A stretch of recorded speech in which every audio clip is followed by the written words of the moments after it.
Hello, my name's Veronica. I'm 29 years old.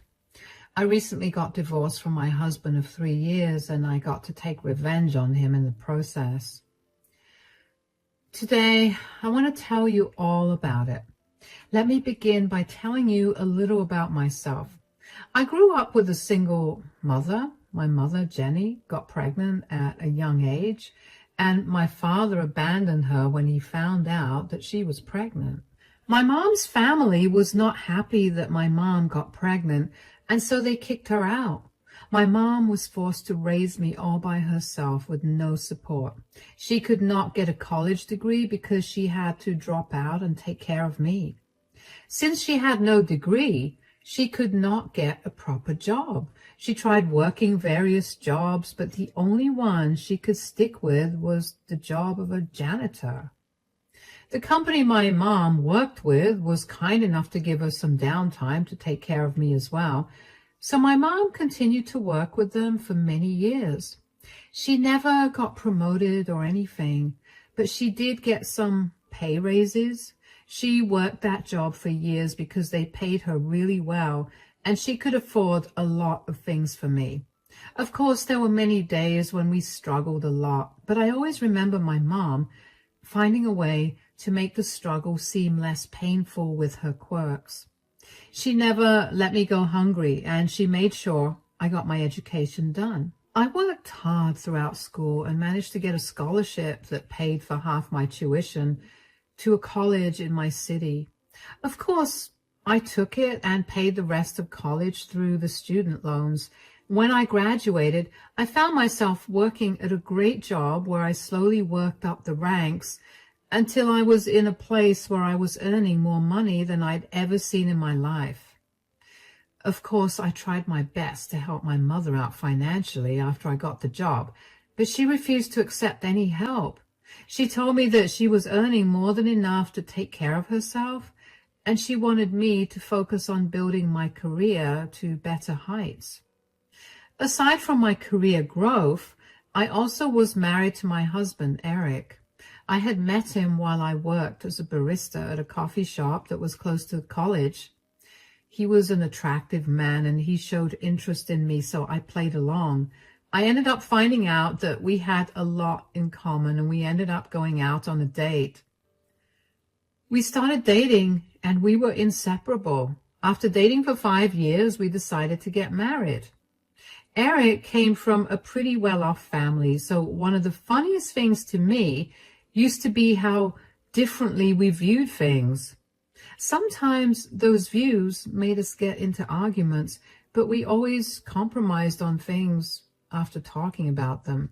My mom adored Eric and thought that he was the best thing that happened to me. Eric, on the other hand, hadn't been so close to my mom. He always maintained his distance from her, and I could never understand why he treated her that way. Whenever I asked him, he told me that I was just imagining it, and eventually I just let it go. After a year into our marriage, Eric declared that he wanted to buy a house. I wasn't too keen on that idea at first because we were financially stable, but not enough to buy a house. Eric was adamant about buying a house, so I eventually gave in. He had just enough money for the deposit of the house that we ended up liking, and he told me that he wanted the house in his name, so he'd pay for it. I tried to fight it, but Eric told me that he was doing that whether I liked it or not. I argued that if he used all his money on the deposit, he wouldn't have any money to buy any of the furniture needed for the house, nor would he have any money to buy the car he'd need to travel from our new place to his workplace. We lived only 5 minutes away from his workplace, so he never needed a car. But the new place was a 20-minute drive from his workplace, and I worked on the other side of the city, so there was no way that I'd be able to drop and pick him up every day. We eventually decided to go ahead with Eric buying the house in his name while I would buy everything else he needed. Things were good for another 2 years, and we were living happily, and then one day my mom called me to tell me that she wasn't feeling well. She sounded really sick over the phone, and I got very concerned, so I rushed over. I let myself into her apartment with the spare keys she gave me, and I called out to her. Mom, where are you? In the bedroom. Oh my gosh, what happened? I have no idea, but all I know is I feel like I'm hot and cold at the same time. I constantly need to pee, and my stomach hurts. I feel like I'm dying. Don't say that. I think you have a urinary tract infection, and we should go to the doctor. I would love to, but everything hurts. Okay, when did this start? It started yesterday, but it got really bad today. Why didn't you call me yesterday? I would have immediately taken you to the doctor. I just thought I was feverish because of exhaustion and lack of sleep. Lack of sleep? You haven't been sleeping well? Why? My insomnia is back. I've been very stressed out with the bills and making ends meet. Mom, you know you can ask me for help, right?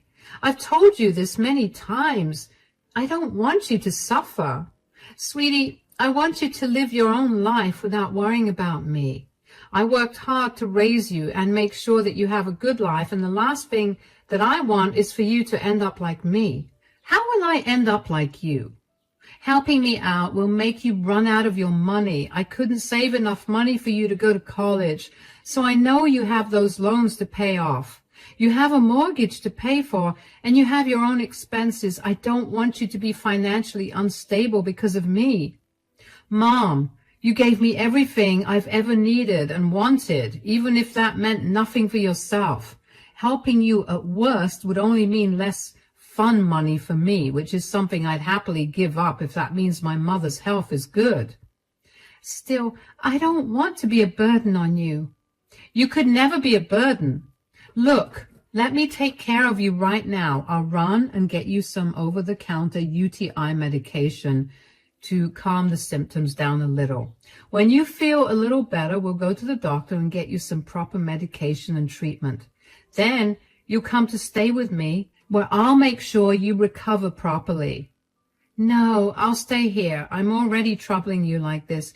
There's no need. Mom, respectfully, I didn't ask you if you wanted to stay with me. You're doing it. I'll be back in 15. Just hang tight. Before I could leave, Mom asked me to help her go to the bathroom because she was in too much pain to move. After I'd helped her and got her back in bed, I rushed out of the house and went to the nearest pharmacy to get my mother some medicines. I was no stranger to UTIs because I usually got so focused on my studies or my work that I often forgot to take proper care of myself. So I knew what my mom was going through. However, my UTIs were never so bad. They were usually cleared with some over-the-counter medication and lots of water.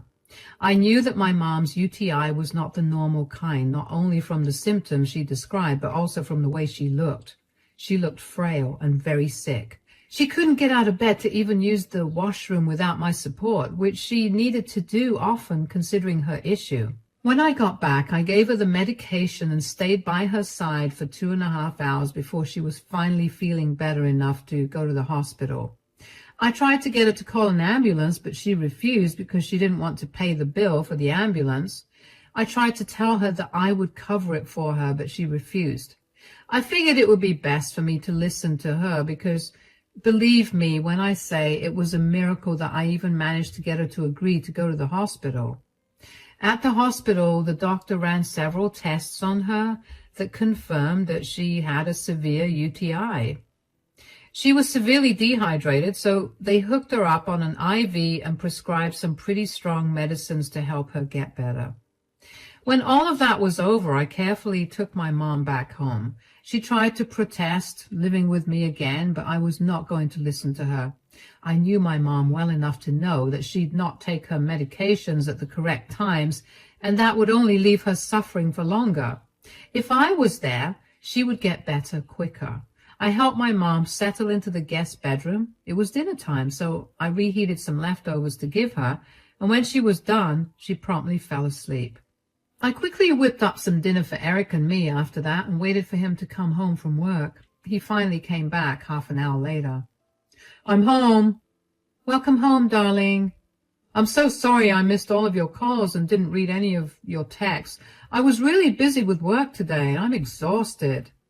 Well, I have dinner ready for you. You can take a shower and then eat.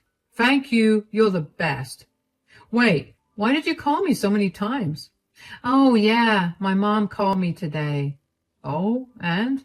She told me she wasn't feeling too well, so I went over and she looked like she was suffering. I took her to the doctor and he said that my mom had a severe UTI. He prescribed her some medication and she should be fine. Okay, that's good. Yeah, and I found out that Mom hasn't been sleeping well because of stress, and I bet that her stress led her to not take proper care of herself, which led to the urinary tract infection. I felt so bad for her, though. Yeah, well, what do you expect? She works as a janitor, so she's going to be struggling. What's that supposed to mean? I'm not trying to be offensive or anything, but come on, darling, be a little practical. Your mom barely earns minimum wage and she has a lot of loans to pay off. It's understandable that she's under a lot of stress. Yeah, I know that, but I felt really bad for her, so I invited her to stay with us until she got better. What? She got into this mess because she forgot to take care of herself, so I'm going to make sure she gets better. At least this way she has someone to monitor her, and I get to be at peace knowing she's fine. How could you just invite your mother to stay with us without asking me about it? Why do I have to ask you about it? 4 months ago, you brought your mother to stay with us for 2 entire months because she was bored with her house, and you didn't even ask me about it. I had no problem with it. My mom is genuinely sick, and I didn't think that it would be a big deal to let her stay here.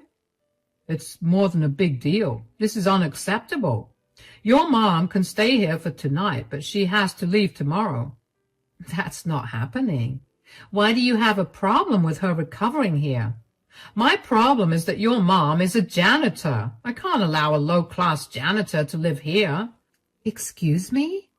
So what if my mom's a janitor? That doesn't change the fact that she's suffering right now, or that she's my mother. I don't care. My house, my rules. You want to take care of your mother in your house? Buy yourself a house and do it there. Get her out of here by tomorrow. I'm probably going to need to get the room deep cleaned tomorrow. That's something you have to pay for, by the way. If my mom leaves tomorrow, I'm leaving too. Don't be dramatic, Veronica. I get that you're emotional because she's your mother, but you have to know that people like her are known to steal and damage reputations. When has my mother ever given you a reason to think that way about her? She hasn't, but that doesn't mean she won't. I mean it. You need to get her out by tomorrow, or I will be calling the cops. And they will definitely remove your mother from the house when they see that I am the only owner of this house. Nothing you say will change what I want. You're doing all of this because the house is in your name? Yes. Okay, you're going to regret this. I left him standing there and I stormed up to our room. I was so angry I didn't even think to eat. Suddenly it hit me why Eric had always been treating my mother so differently. He saw her as a filthy peasant instead of my mother. He knew very well that she had struggled to raise me and how grateful I was to her for giving up on her career for me. He knew how she had been the one to push me to study hard, which helped me get to where I was. I couldn't wrap my head around how he could see my mom as anything less than a powerful woman. What was more angering was his attitude towards letting her stay with us. There had been more than one occasion where he'd randomly invite his parents to stay with us, and I had never had an issue with that. They were never sick or anything. They just wanted to spend time with him. I realized then that the reason he wanted the house in his name was because he wanted to be able to decide who was allowed into the house. That was when I made up my mind to get back at him. Since he was able to decide who could enter the house because it was in his name, I would play that same game with him. I would take everything in the house that was mine, the furniture, the car that he'd been using for 2 years, and our dog, Rocky, who was under my name. I didn't talk to Eric that night, and he never made an effort to talk to me either. The next morning, he only spoke to me to tell me that he was going out with his buddies to go golfing and that his friend was coming to pick me up. He reminded me again that I had to get my mother out of the house by the time he was back. I ignored him and went to make my mom breakfast. By the time I was done, Eric had already left. I walked into my mother's room and saw her looking much better, but I still asked her how she was doing. "How are you feeling today?" "A little better. I finally managed to sleep last night. Thank you so much for letting me stay with you guys." "About that. What happened? Is everything okay?" "Eric and I kind of got into an argument last night." "Oh no, did he not like me staying here? I can go. I told you that the last thing I wanted was to be a burden." "I also told you that you could never be a burden. And yes, you'll have to go, but I'm coming with you." "What? Why?" "I'm going to get a divorce from Eric." "What? All because of an argument about me?" "Sweetie, I know you're protective of me, but you need to talk to Eric about how you feel. You can't just divorce him because he did not want me to stay in his place." "Mom, the issue was not just that he didn't want you to stay here. It's why he didn't." "What do you mean? Have I done something against him?" "I'll apologize to him so you don't have to get a divorce." "You did nothing to him, Mom. He's just a disgusting elitist." What do you mean?" "He didn't want you staying here because you're a janitor. He obviously did not like that. I tried to fight him, but he told me that it was his house, so I had to follow his rules." "I'm sorry that I've come between you and Eric. I know what I do isn't the best, but it's all I can do considering I never got to finish college, and this was the only job I could get when I raised you all by myself. I've been doing this for so many years and that nobody would hire me for anything else. I tried my best to shield you from any insults because of what I did for a living when you were growing up, and I had hoped that it wouldn't affect you as an adult. But here we are." "Mom, you have nothing to say sorry for. You did the best you could with what limited resources you had. And I can assure you that your profession has not affected my adult life at all. Eric is just a douchebag, and he can't seem to see past people's social classes." "There's nothing I can say to convince you to not divorce him, right?" "Absolutely not. I do not want a man who can so easily disrespect my mother for her class in my life. Would you be okay if your partner disrespected me because I worked as a janitor?" "Never. You're right. I just don't want you to be a divorcee. You're so young, and I want you to have a better life. I know that what Eric said was disgusting, and I was not trying to excuse it at all. In fact, I think you should do something to get back at him." "Oh, believe me, I was going to do that anyway. Since he's such a stickler for being able to do whatever he wants because he owns the house, I'm going to take away everything that's in my name." "That's perfect. Wait, what do you own?" "For starters, I bought all the furniture in this house." "You did? How did he buy a house and not furniture?" "He wanted his name to be on the deed and title, so he spent all his money on that. I had to buy the furniture because I didn't want to sleep on the floor." "Wow, he seems very irresponsible with his money." "That's not even the worst of it. The car he drives, I bought it. It's under my name. We couldn't use only my car because we work on 2 different sides of the city, and he did not want to use public transportation. I'll take that too. And lastly, Rocky is my dog, so I'm taking him too. And I'll do it when Eric is not here." "How are you going to take all of this, especially the car? Won't Eric see it?" "Today is the perfect day to do all of this. He's out golfing with his friends, and his friend came to pick him up. I'm going to drop you off at home and then get a U-Haul and take everything away." "All right. I'll ready the apartment for us then." "You don't have to do that. You just rest up, okay? Let me take care of everything." I helped my mom get into the car and dropped her off at her apartment. I then hired a U-Haul and called a few of my friends to help me move everything out of the house. It took us 3 hours, but when we were done, the house was entirely bare. I knew that I had more than enough time to do all the other things I needed to do, because whenever Eric went out to golf with his buddies, they usually spent the whole day together. They'd play a few rounds of golf and then spend the day drinking and catching up. I had until late evening to finish everything. I parked the U-Haul in my mom's apartment's parking lot because I would need some time to rent a storage space to keep everything there. I then went back to the house to grab my dog, Rocky, and all his things. I put him in the car that Eric had been using for the last 2 years and drove that to a garage. I had them change the lock so that Eric has no way of using the car. After I was done with all of that, I hung out with my friends for a bit. They had a lot of questions and I answered them as best I could. They were appalled by Eric's behavior and told me that they would help me in any way they could. One of my friends knew a very good divorce lawyer in our city, so she gave me his contact number. I thanked her profusely, and finally I went back home. I cooked dinner for my mom and me and then took a nice long shower. I cried a little because I was hurt that my relationship was over. But I picked myself up. I knew that I was better than Eric in every possible way, so I needed to be around someone worthy of me. Just as I was done with my shower and getting ready to relax, I got a call from Eric. I was excited to hear what he had to say about the empty house, but I kept my cool and acted calm. "Where are you?"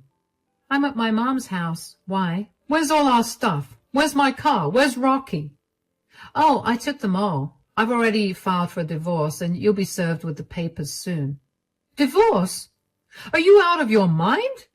Come back home right now with all our things." "Our things? I'm sorry, but I was the one who purchased everything. The car is in my name, and so is Rocky." "Is that what you're mad about? Fine, just come back and bring your disgusting mother back. Just bring all the things back." "You can't possibly think that I bring everything back when you just call my mom disgusting again."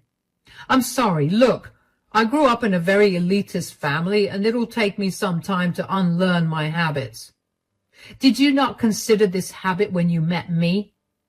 "We met at a coffee shop where I worked as a barista. Was I not lower class then?" "That's different. At least you were not around trash and messes all day." "Oh, you have no idea what being a barista means. I saw more messes in one day than you did in all your life. Not only did you insult and disrespect my mom, but you also insulted and disrespected her hard work. You know how much she struggled to make sure I had a good life, and you just spat on it last night." "I knew you were emotional about your mother, but I never expected you to be this emotional. I'm sorry, okay? Can you just come back, please?" "Do you hear yourself? You don't sound like you're sorry at all. You're just saying it because you want all the things you used back." "Of course I want those things back. How do you expect me to go to work or anywhere else without the car? And I love Rocky. I want to take him on walks again. You can't take him away." "Well, my car, my rules. My dog, my rules. If you want to enjoy those things, get them yourself." "Don't be so petty, please. I'm begging you to come back. I don't have that kind of money to buy a car, let alone furniture for the house. I don't want another dog. I want Rocky. I'll profusely apologize to your mom. I'll write her an apology letter. Please come back." "You threw my mother out of the house when she was suffering from a severe urinary tract infection. No amount or type of apologies will make up for that. I warned you that I'd be moving out with her and that you'd regret what you said. From now on, I want you to only contact me through my divorce lawyer. Enjoy your house. I hope it was worth losing your wife over." I hung up on him after that, and I felt very satisfied that I had managed to get back at him. I didn't answer any of his calls or texts after that because I didn't see a reason to. I was beyond upset that he thought he could dictate who came and went into a house that we turned into our home. I never expected him to be the kind of person to be so particular about who owned the house. So I wanted him to know that since he was going to be that way, I could be that way about all the things in the house that were mine. The next day, the first thing I did was file for divorce through the lawyer that my friend had recommended. After Eric was served with divorce papers, he contested them. In court, he tried to argue that I had stolen all the things in his house, but I had receipts for every single thing I bought and took back. My lawyer defended my case very well, and since Eric had been the one to bring up the point of ownership when he had kicked my sick mother out of the house, the jury ruled in my favor. We got to keep the assets we each bought, and the rest that we had bought jointly were divided between us. Eric was fuming when the jury did not rule in his favor. He now has a house, but nothing in the house. And the thought of him having to shell out thousands of dollars to furnish the house again made me incredibly happy. After our divorce was finalized, I got a lot of calls from Eric and his parents calling me a lot of horrible things. I blocked Eric, but responded to his parents and told them that they were part of the reason that Eric was going through what he was going through. They were in no way rich, and they just acted like they were.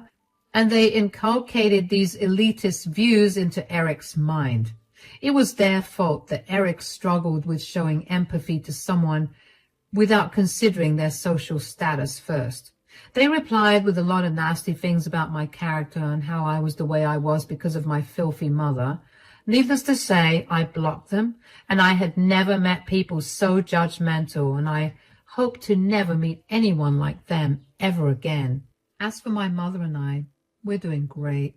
My mother made a full recovery from her UTI and is back to working again. She was initially really worried about me, and she was ashamed of her profession, being the reason I was getting divorced and treated so badly by my ex-in-laws, but I assured her that I was not ashamed of her job. In fact, I was proud of it. Her being a janitor provided me with many opportunities, and I was never going to be ashamed of it. If I had another partner in the future, I would make sure they respected that, or I would make sure they weren't a part of my life. It's been very freeing to be away from Eric. I never realized how elitist he had been with everything, and it felt freeing to finally buy the things I wanted from wherever I wanted without Eric yelling at me about me trying to make him look poor. I heard from a few mutual friends that Eric has gone back to living with his parents until he earns enough to refurnish the house. His parents refuse to help him financially because they expect him to be financially independent so they can keep up their elite image. I really dodged a huge bullet with them. Anyway, here's to better years ahead of me with many better people.